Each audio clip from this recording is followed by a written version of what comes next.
Rules of construction. All in all, there may be tens or hundreds of rules of construction used by the courts to interpret contracts. These rules, while basic, can often have a disastrous effect if you inadvertently violate them when you draft a contract. So it is our job to always keep them in the back of our minds whenever we start the task of drafting a legal document. I find the following 4 rules, while basic, permeate everything we do as drafters of legal documents. Nocitur associas. The meaning of a questionable word is determined by the words that accompany them. Meanings of the words do not stand alone. The meanings are context dependent, and each word can mean different things in different contexts. Contra poferentum. An ambiguous phrase or provision will be construed against the drafting party. There may be times you're asked to soften the contract language to be more business-friendly, but you should never draft in ambiguous language. You should never draft a contract that could be read to mean different things to different parties, because any such ambiguous term will be interpreted against the drafting party. Expressio unis est exclusio alteris.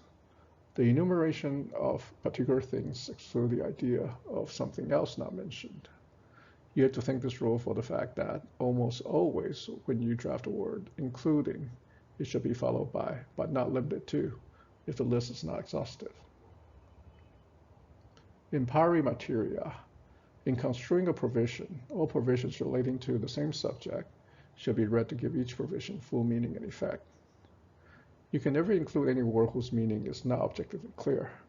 Combining this rule with the above rules, no words and clauses in the document will be ignored by the courts. Any words or clauses whose meaning is not objectively clear by its context would not be stricken now, but instead it will be given a meaning.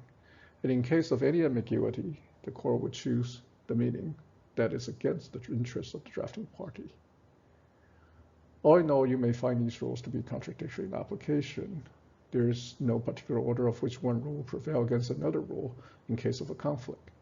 But the bottom line is that courts would use these rules as a tool to determine what was the original objective agreement between the parties.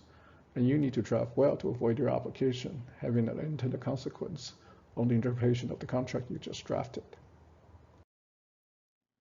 Thank you. Please like, comment, and subscribe.